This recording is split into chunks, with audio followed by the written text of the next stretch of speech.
What's up, guys? It's Solo back with a video. Today I'm gonna be talking about the NBA players that have surprised me the most during this NBA season, whether that's a positive impact on their team or a negative impact. Like, when you see the title of this video, you probably think, oh, he's gonna only hype up players, only talk about players that have been playing great. Unfortunately, that's not the case. Subscribe if you guys haven't. Of course, this is a new channel. I'm trying to upload daily and as much as I can. This weekend was a little bit crazy. I had some priorities for my other channel. My power went out last night, so I couldn't get this video up in time. A lot of stuff happened, but we're back. Some of the players we're going to talk about in today's video are going to be more so role players, but they're playing their role really well, whether coming off the bench, whether they're the fifth option on their team, whatever, it doesn't matter. You don't have to be a superstar to be mentioned in this video. In fact, the superstars I'll mention more at the end, but we're starting off with Jaime Jaquez Jr. from the Miami Heat. The guy is number 3 in odds to win Rookie of the Year. He was pick 18, so technically, shouldn't he be like 18th in odds? But no, he's 3rd. He even passed Asar Thompson, who was 3rd for a while there. Of course, Chet and Wemby are the only players above him. He's averaging 13 and not a half, but 13.2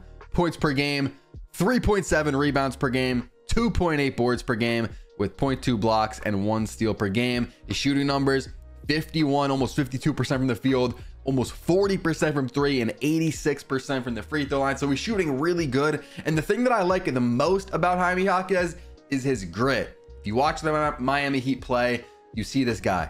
He's diving for balls. He's just, you could tell he's giving it 110% effort, and he's balling in his first season. He's only played what, about 25 games. He's already averaging over 13 points per game. Like, this is a guy that, I mean, I watched him at UCLA last year, of course, the few years prior, but last year was the big year when he was about to enter the NBA draft, and he looked solid, and it's translating really well to the game, to the NBA. And Bam, Jimmy Butler's even missed some time, but Bam and Hero, the main ones as of late that have missed a lot of time for the Miami Heat, Jaime Jaquez has really filled in nicely. So I couldn't make a video talking about the most surprising players to me without talking about Jaime Jaquez. I think the guy is, he has star potential. Obviously, he's not a star right now, probably not next year either, but down the line, I think Jaime Jaquez could be great. Now we have our first player that surprised me, but pretty much the wrong way. This guy is playing terrible. Of course, we got Jordan Poole from the Washington Wizards. He's averaging about 17 points per game. You can see his stats down here. 3.6 assists. We know he's not, the best of passers, and 2.6 boards. And his shooting numbers, 41 from the field, not even 30% from 3, and 86 from the line. So not the best. He is shooting pretty solid from the free throw line, but I'm a Warriors fan. And as a Warriors fan, you probably think I'm going to hype him up, all that. He helped us win a ring. But last year was really bad, and I was just hoping that he would leave the Warriors or whatever. We get rid of him, and we did. He went to the Wizards, and ESPN, for example, was projecting Jordan Poole to score almost 29 points per game. I don't know how. I mean, I know he's gonna have a huge role, but he is nowhere near that at 16.9 points per game. I mean, the Wizards were expecting him, Kuzma, to come in, and it was crazy. Those are the guys with the championship pedigree. Kuzma won with the Lakers, Jordan Poole won with the Wizards, and they're expected to come into this locker room, kind of be the leaders of this team. When you really look at this team, they got, Denny, Bilal Coulibaly, Gafford, all these guys. It's a pretty, relatively young team. Corey Kispert as well. Poole and Kuzma are expected to be that veteran presence, and that is like a joke. Like, that's actually one of the craziest jokes of all time. When you're going to, look towards Poole and Kuzma to kind of be your leaders, it's not too shocking that the Wizards are 4-21. But what is shocking is Jordan Poole is only averaging 16 points per game with such a role in this offense. I mean, you watch some of the games, you see some of the clips on Twitter, that one game against the Celtics where he does a little like spin around, hop back to the 3 and just shoots. It gets blocked by Porzingis, or the amount of air balls that he's had, or just, it looks like the guy's not trying. And I don't think he really cares. Like, if you were to tell him like, yo, Jordan, it looks like you're really not trying out there, like, I don't think he would be offended. Like, he's just there. He's getting paid, what, 200 million? Like, I don't know. Poole surprised me a little bit. I thought he'd score more like 22, 23 points per game, be more efficient. But He's just not. Now we have quite possibly the most underrated player in the entire NBA, and that is, of course, Derek White, guard for the Boston Celtics. The Celtics are 20-5. Now, Derek White is not the sole reason for that. Obviously, they got Jason Tatum. They have Jaylen Brown, Porzingis. They got a pretty star-studded roster.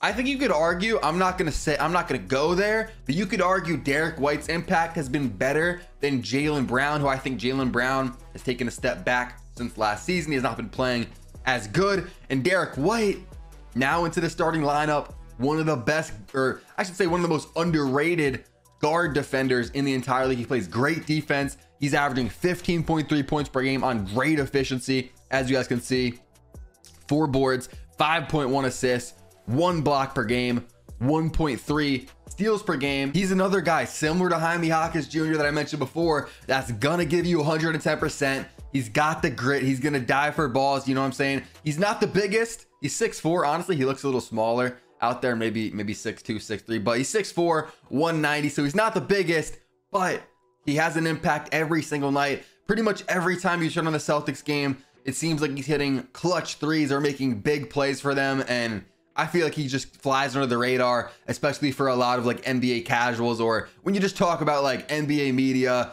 ESPN, who they be hyping up, they never mention Derek White. Of course, for the Celtics, it's all about Jason Tatum, but Derek White, I think, is one of the most underrated players in the NBA and is actually a huge reason as to why the Celtics are 20-5. We have another guy that surprised me, but not in a good way. We have Josh Giddey from the Oklahoma City Thunder. Now, obviously, there's a lot going on surrounding him, and that's not what I'm talking about. Maybe that has something to do with his play, but the whole situation with the girl, you know, we're not going to really get into it, but if you know, you know.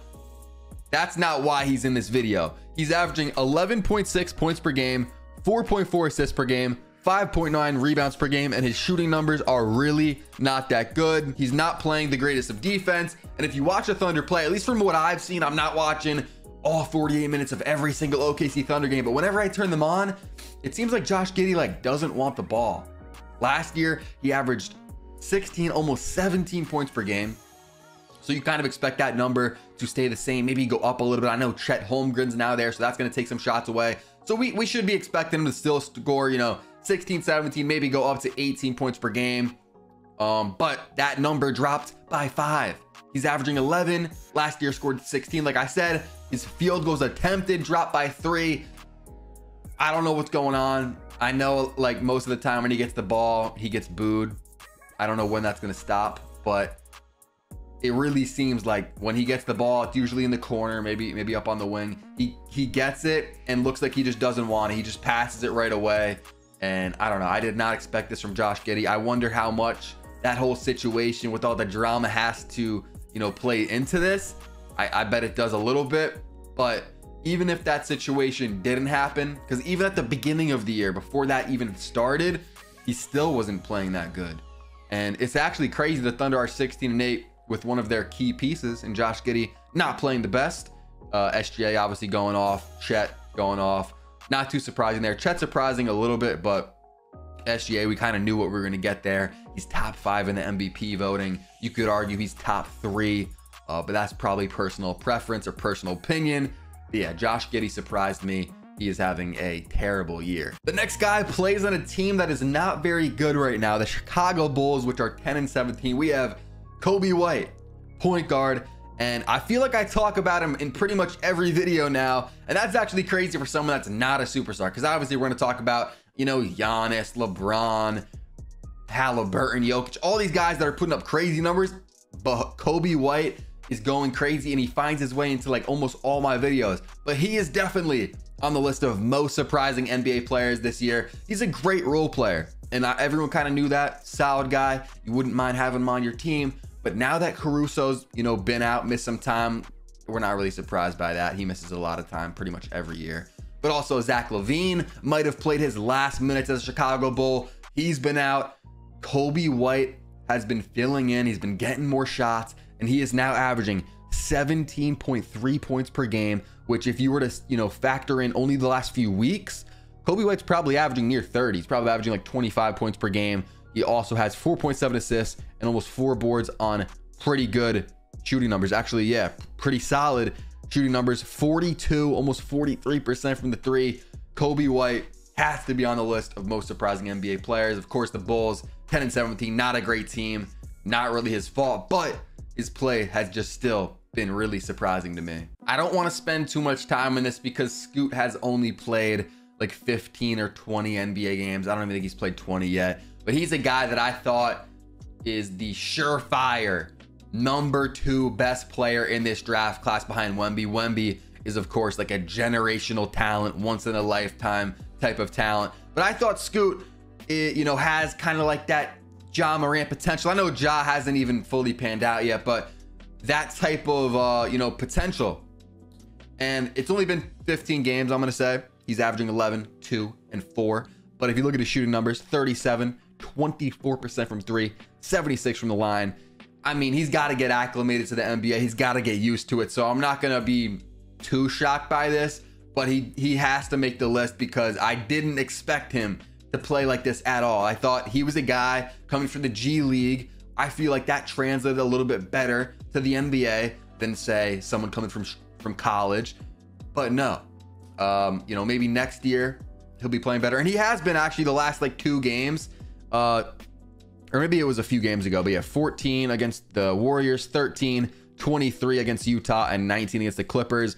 All of these are L's. The Trailblazers are 6-19. They're not good, but yeah, we're gonna give him some time. But I did not expect him to start this bad. You guys probably did not expect Tyler Hero to be on the list of most surprising NBA players, but for me, he has been. And he's been missing a lot of time recently. I think he actually returns tonight when I'm dropping this video. He's only played 8 games this year out of the Heat's what? They've played 26. So maybe he shouldn't be on this list just based off that fact alone. So I'll go kind of quick with Tyler Hero, but with him, I think he's like top 10, top 15 in field goals attempted per game. When he was playing for the Heat, obviously, like I said, he's going to be back. It kind of looked like he was the #1 option. You got Jimmy Butler, you got Bam, but the Heat were like, every time Tyler Hero got the ball, he would either shoot it, take a few dribbles and then shoot it, dribble pull up in the midi, something like that. But I don't know, I did not expect him to be the #1 option, or he's realistically probably not the #1 option, but just have this much of an impact on the Heat offense. It's going to be interesting to see how he plays and his impact on the offense when he comes back. But Tyler Hero averaging 23 points per game, which is not out of the realm of possibility. I feel like we all kind of know he's about, you know, a 20 point per game guy. 23, a little bit higher than his career. Actually, his career average is 17.8, but obviously that factors in, you know, his first year, where those first few years where people don't score too much. 5 boards, 4.6 assists. And he's shooting 44% from the field, 41% from three, which is excellent. 88% from the free throw line. The Heat are 15-11, and they've been banged up. This is the second Miami Heat player that we've mentioned, and that actually makes a lot of sense because they're 15-11, and they've been dealing with a ton of injuries to Bam, Jimmy, a few injuries, like I said before, and of course, Tyler Hero. Another guy that surprised me, but not in a good way, is Andrew Wiggins. Of course, I'm a Warriors fan, as you guys know. Wiggins is averaging 12.6 points per game. That is 6.3 points per game lower than his career average. 4.5 rebounds, 1.1 assists, but that's not really the main reason that he's on this list. It's his shooting. 43% from the field, 30% from three, and 65% from the free throw line. Andrew Wiggins is a guy that has been shooting really bad efficiency-wise this year. He kind of lost his confidence. I'm hoping that he can get that back soon because the Warriors are 12-14. You gotta go now. Draymond's gonna be missing, I think, 3 weeks. I think that came out today. He'll most likely be sidelined 3 weeks. Clay's been stepping it up the last few games. Podziemski's been playing great. Kuminga's even been hooping solid. But we need Wiggins. As a Warriors fan, I'm saying it, and I feel like every fan can say it just looking at the Warriors. We need Wiggins to step up, get his confidence back. We know he has it in him. Just get these numbers up. The efficiency has been really bad for Wiggins. The next guy I got to talk about is going to be 76ers point guard Tyrese Maxey, who, you know, I feel like most people, if you were to ask him, yo, how much you think Maxey's going to average this year? Low 20s, 20, 22. Of course, James Harden's gone, so that opened up a huge role for him. And Maxey's been killing it in that point guard role for the Sixers. 46% from the field, 39 from three, 89 from the free throw line, almost 50, 40, 90, shooting excellent, 3.9 boards, 6.7 assists. And of course, he's averaging almost 26 points per game. About a week or two ago, that number was higher. It was like 29, 30. So it's coming down to earth a little bit. He's 14th most points per game in the NBA, which is crazy. That is unexpected, at least to me. And of course, they have Joel Embiid, who I think is first in points per game. Maybe he's second. I'm pretty sure he's first, though, with like 34 something. 76ers are 18-7. And of course, Joel Embiid's leading them. But I think without Maxi's excellent play, putting up 26 a game on great efficiency, they're not in this position. So I thought the Sixers would take a step back. Of course, losing Harden. I didn't think Harden was, you know, had too much of an impact. But when you lose James Harden, you think the team's going to step back? No. This team actually, I mean, as of right now, got better. And so Tyrese Maxey at least surprised me. I don't know about y'all. Next guy on my list of most surprising NBA players this year is Toronto Raptors small forward Scottie Barnes. And one of the main reasons that I have Scottie Barnes on here, and he started out the year even better than he is now. He's came back to earth a little bit more, is because the Raptors, they lost Fred VanVleet. The offense looks a little bit different. And going into this year, I thought Pascal Siakam was going to have an insane year, and he's doing okay. But Scottie Barnes might have the keys to Toronto. He might be the leader of this team. Maybe not the leader is the word I should say, but the star, the guy they run the offense through, which I thought would be more so Pascal. And you could argue maybe it's still Pascal. It's still close, but that transition where Scottie is, you know, turning into that star, that guy that they look to in their offense, I feel like is like upon us. Like by next year, Scottie Barnes will be the guy in Toronto, whereas I thought, again, it was going to be more so Pascal this year, especially with no more Fred. I thought Pascal would go crazy. Obviously, Scottie Barnes would improve too, but Scottie putting up 20.2 points per game with about 9 rebounds per game. That is insane for a player 6'7", 5.7 assists per game, 1.2 blocks, 1.6 steals. He gets it done offensively and defensively, and his shooting numbers are okay. His free throw number is pretty low at 73.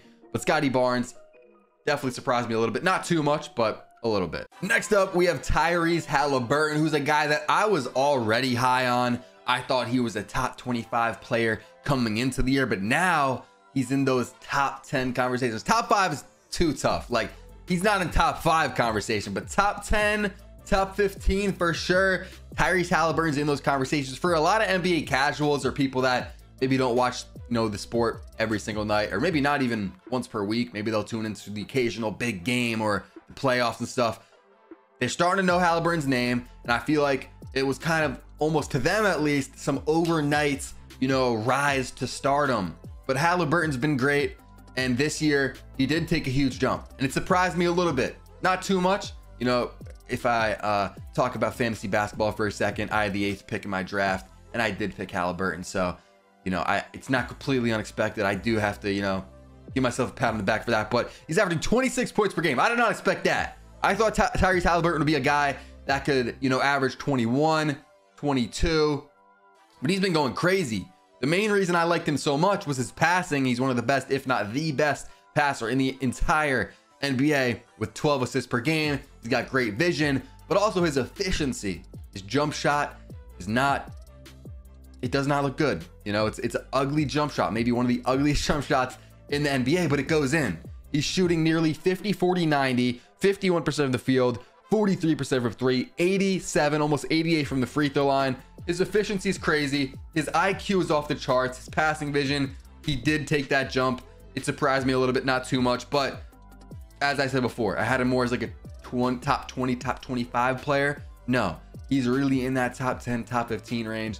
He surprised me a little bit. I can't make this video without mentioning Tyrese Halliburton, and the Pacers are 13-11. They've had a few bad games, so their record was a lot better, you know, a week ago, especially when we're talking about the NBA in-season tournament. He brought them to the finals of that. But yeah, Halliburton's going to continue to improve. The Pacers are going to be a team to watch when, you know, playoff time comes around. Those are the 11 players that surprised me the most so far in the NBA season. Comment down below which player has surprised you the most, and subscribe if you guys haven't. We're on the grind. I appreciate y'all for 300 subscribers on this channel and click the video popping up on your screen if you guys have not seen it.